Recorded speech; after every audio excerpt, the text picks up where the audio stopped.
Hello, everyone. This is Sabrina, and you're watching another episode of Coffee with Sabrina.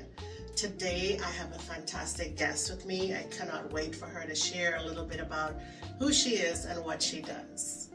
Sawsan, thank you so much for being on the show today. Thank you for having me. I'm excited. Yeah, I am too. We're foodies, so I can't wait for you to share a little bit about what you do. But first of all, tell us who you are and a little bit about your background. Absolutely. My name is Sawsan Abublan. I am the co-founder and CEO of Shawarma Franchising. We are a fast casual Mediterranean concept that is the first U.S. shawarma franchise. Nice, excited. Thank you. Yeah. Background-wise, my parents are originally from Jerusalem, and I have been in the United States for about 25 years. 24 and a half in the DFW area. Okay. Yes, I have two daughters, and my husband works in supply chain management. He's also my quarterback and biggest supporter. And my two daughters are now in college, so I'm all dedicated to my business. Very nice, very nice. So tell us a little bit about migrating here to the United States, whatever you want to share with me and the audience. Oh, absolutely. I'm a pharmacist by education and training. I came to the United States about 25 years ago. I did my equivalency testing and residency for pharmacy, and I started working as a pharmacist when right after we got there. Like, it took me 3 years to get the equivalency done, but I started working after that. My passion was patient counseling, so I chose to work at mail order pharmacies because they had a dedicated phone line just for counseling. So patients would call us, and I would answer their questions about their medications, the interactions between medications, the side effects about their medications. And I stayed long enough, many years, to make it from just a staff pharmacist to the department trainer to the team lead to the supervisor, all the way up. So it was a very enriching and fulfilling career. And then after that came the shawarma press idea. Oh, wow. And it's history after that. Yeah, but tell us a little bit about that. What it is, first of all, because a lot of people don't know what it is, and then what you do. Absolutely. So, as you know, people dream about owning their own businesses, being entrepreneurs. After all, we live in the land of dreams, right? And everybody wants to be their own boss. But I can't lie to you, my husband is the foodie in the family, and he's always wanted to start a business within the food and beverage industry.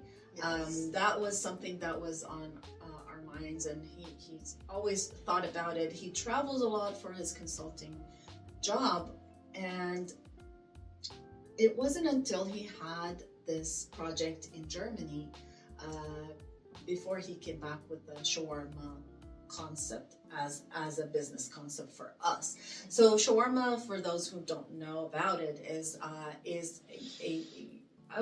street food in the Middle East. It's something that people eat in the Middle East on weekly basis, if not daily basis. It's just as popular as pizza in Italy and tacos in Latin America and burger in the United States. It's just that popular. And it's meat that is stacked, on an upright spit, and it just rotates in front of the flames, and you just cut it and make wraps out of it. So that concept outside the Middle East was not known as a chain. And so until my husband went to Germany, he realized that, wait a minute, there is a shawarma store at every corner, and some of them are chains, and we don't have that in DFW. And so he came back, and that was about 2014, around that time, and he was like, okay, I got it. I know exactly what we're gonna do. And that's how the idea started, and the market studies and all that, and we opened our first location in 2017. Where's your first location? Irving, Texas. Oh wow. And I'm assuming it's still there. Absolutely. Nice. This is my first baby, so I take good care of it. Yeah. So you said locations. How many locations do you guys have?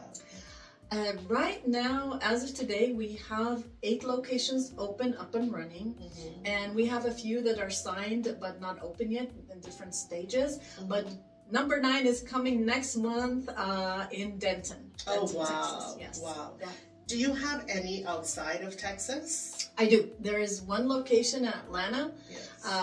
and my daughter actually just joined GSU, the Georgia State University.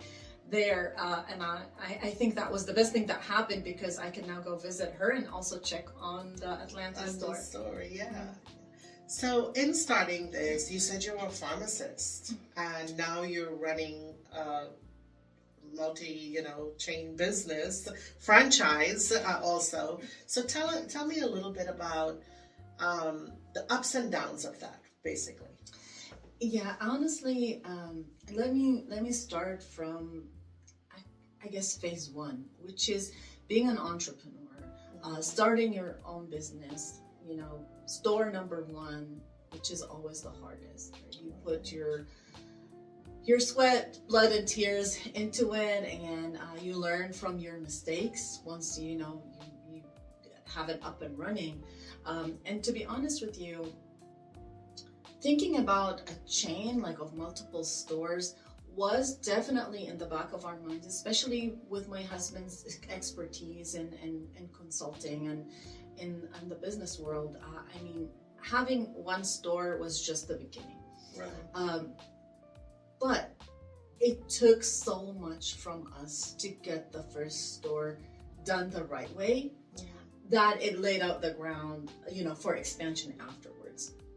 So, I believe that surrounding yourself with experts in the industry when you're starting your business is essential.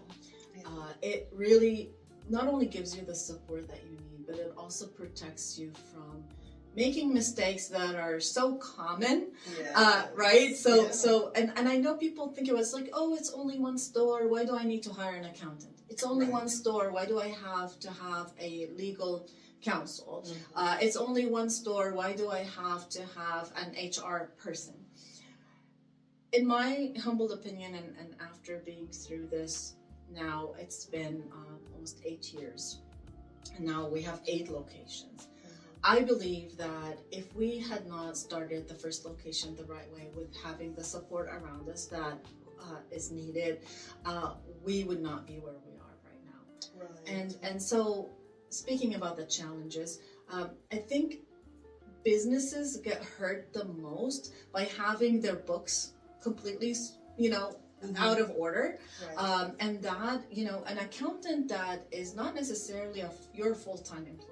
Could be an accountant that has an office and they serve multiple businesses, and that reduces the upfront cost for you, but they help you stay in line, your books being kept the right way, your taxes being filed the right way. I think this is extremely essential. And then the other thing is that hurts businesses is HR situations with employees. Hiring, firing, disciplinary, procedures. All of that can be done also on part-time basis with someone who has HR expertise who can help you say, okay, you know what, no. Before you fire this employee, you have to have your documentation ready. So I felt that they're little things, people just neglect them. And also, of course, legal counsel is very important. And again, that doesn't have to be, on hourly basis. There are so many agencies right now that provide membership or subscription-based legal services where you can call someone over the phone. I believe that those small things are so big and huge, impact-wise, on small businesses, especially when they first start. Well, I love that you shared that, because I think I say this on almost every one of my shows, that there's so many people out there that would like to start a business. The number one fear is, I don't have enough money. then the number two is I really don't know how. But there's so many resources out there for these great ideas that people have that never come into existence because of those two things. And one of my main things, purpose of this podcast is really, of course, to highlight my guests and their business, but also to open up room for for individuals out there with great ideas, business ideas that want to start, for them to know that they have resources. They can reach out to me, reach out to any of my guests, or just look, do the research, because now they're hearing with some of the diverse businesses that I've had on here, they're hearing how people have started. I had one guest on here a couple of weeks ago. She talked about everything I did was on Google. I researched everything, and then from there, I found resources that I can use. Yeah. But that's how she started. She didn't know what else to do, and so she turned to Google. Yeah, absolutely. So, Google is great if you don't listen to a podcast like that. Exactly. But when you do, you'll know, like, my recommendation really, and this is what I did. I went to the Chamber of Commerce in my city. I went to City Hall, and you just go and ask. You just ask them that, I have an idea. I want to start my own business.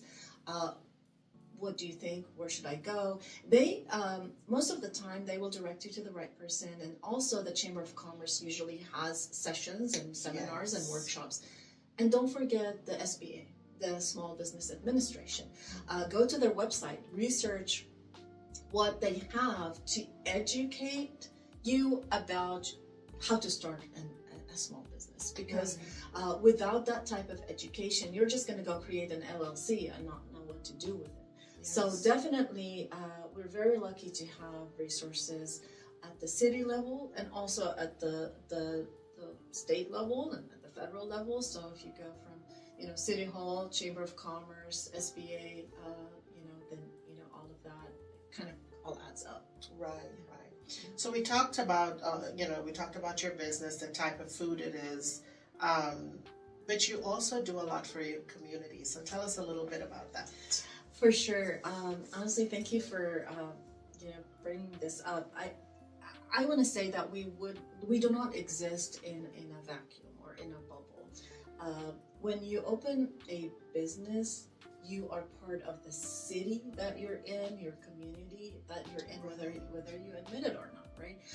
And I couldn't help it, like the healthcare professional in me, like it's just public service, like it's just part of my DNA, and I think everybody should do the same. Many already do. Is that please get involved with your community, and by that I mean go visit the schools around you. Go visit the other businesses around you. Go and visit the homeless shelters in your area. There are so many nonprofit organizations that are actually desperate for support and help.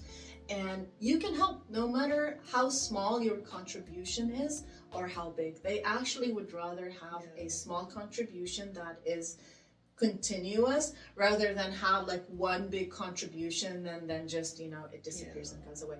So as Shawarma Press, I mean, we are a restaurant, right? And we have streamlined our processes to where, believe it or not, we don't have any waste. So we don't throw any food at the end of the day. I mean, we have everything so well calculated. And despite that, so we don't have anything to, let's say, give away at the end of the day, we actually went to the homeless shelters and some of the nonprofits around our restaurant in Irving, and we said, okay, give us a day. Give us a day, let us make you food for your, for your residents or for your beneficiaries. And we actually did that to their surprise. And we literally cooked fresh food, boxed it up in the most beautiful way, just like as if we were giving it to any of our, customers that would pay us for it. But we literally donated that food to them. And you have no idea. I mean, that gratitude and fulfilling feeling that you get at the end of this is it's priceless. That's beautiful. So I do have a very long-term goal that has been in the back of my mind for a long time. But in the process of running two businesses, I haven't been able to do that. And it all has to do with homeless. homelessness. Yes. I have a friend, she actually lives in McKinney, and that's her ministry. So what she does, one Sunday a month, there's an organization, I can't remember the name of it, but one Sunday a month she cooks the food and packages the food. And I remember the first time I went there to help her, because I had donated, for her to do that. They were packaging, she and her son were packaging this food so beautifully in the nice plastic containers, like the hefty containers. And I'm like, why don't you just use the styrofoam, because they're going to throw it away? And not because I was trying to be ugly about it. I'm just thinking, practicality. Yeah. She's like, oh no, we're going to give this food just the way we would want to receive, right? And I knew that. I grew up with my parents giving. Like, my parents will give the shirt off their backs before they keep anything for themselves. And my mom is still the same way. She will give you everything she has. My sister too.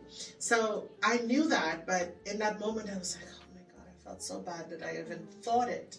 But in doing that with her a few times and knowing that that's where my heart is, it really hurts to see, and going out there and delivering that food to them. It hurts. So if you can do that one thing and do it so beautiful, it means a lot to them. It means a lot. And so I loved it. I've also done the census for homeless. And so that's hard. Yeah. That is very hard, because when you go out there and you count children, there are a lot of children out there. So I commend you for doing that.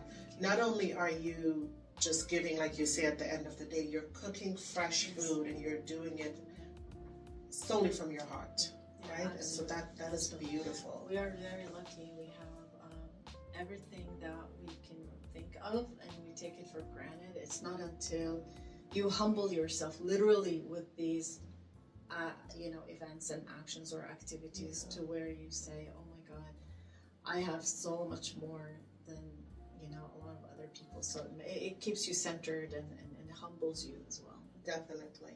So 2 things. It'll be 1 question with 2 answers. So share with us your biggest challenge in opening, or even throughout the 8 years you've had, and then your biggest success.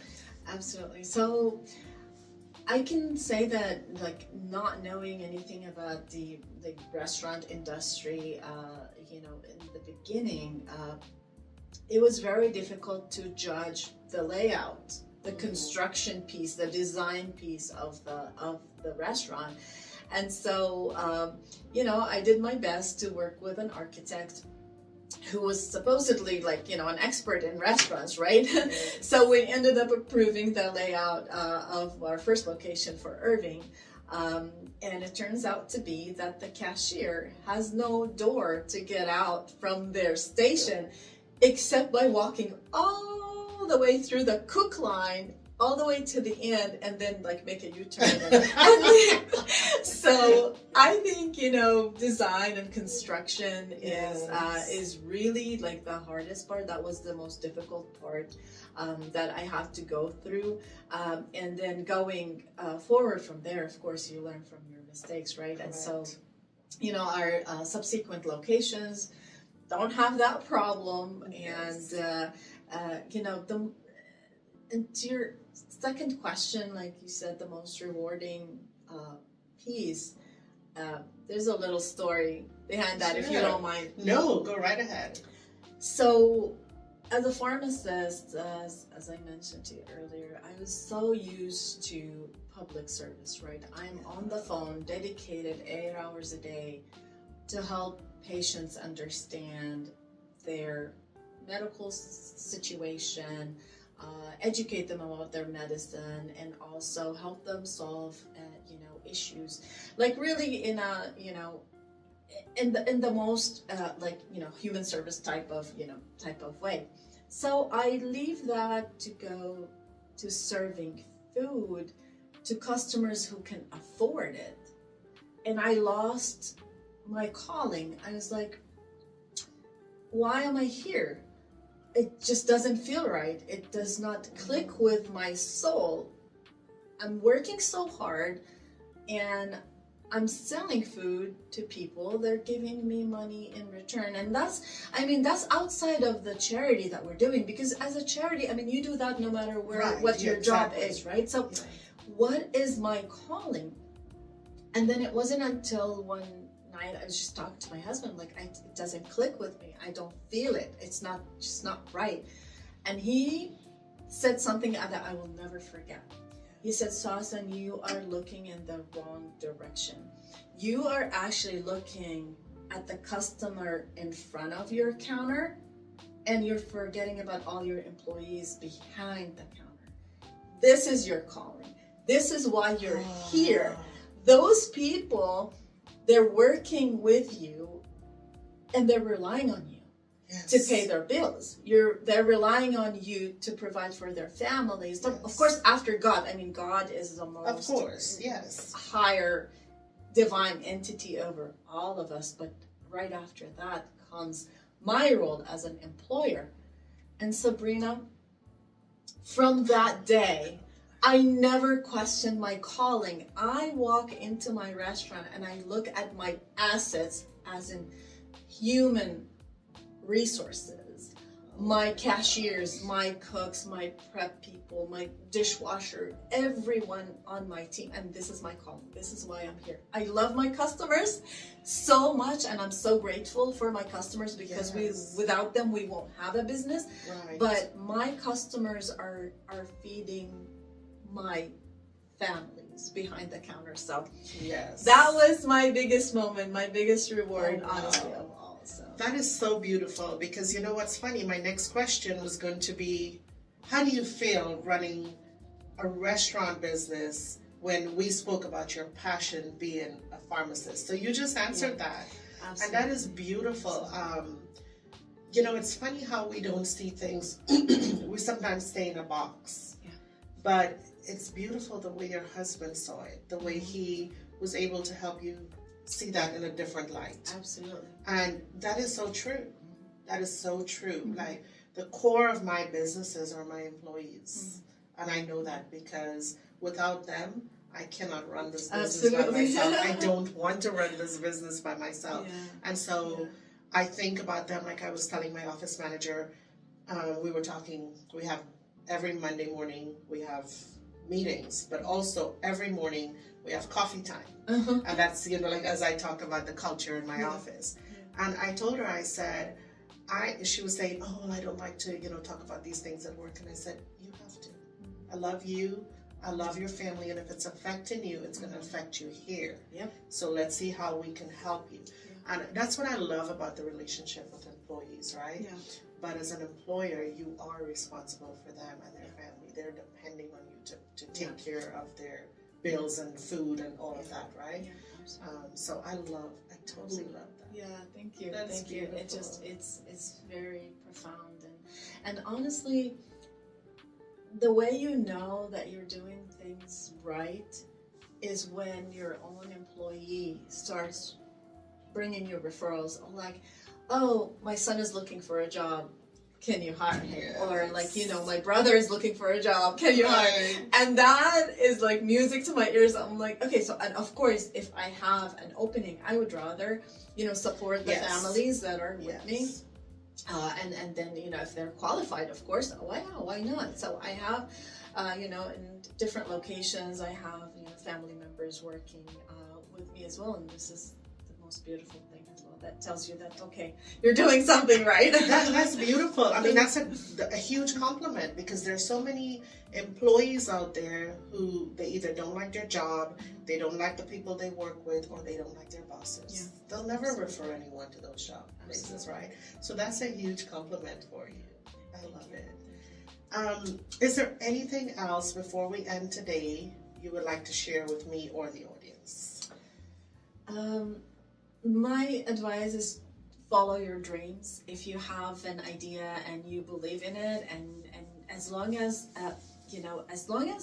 someone is going to benefit from that, the idea is going to have to be meaningful. And if you have it, pursue it, go for it. Just don't forget to surround yourself with people who can support you, whether it's family members or expert in that industry, and go and seek those resources. There's so many free resources that are out there that is going to help you shape that idea and turn it into a reality. And I really wish everybody the best, and thank you so much for having me.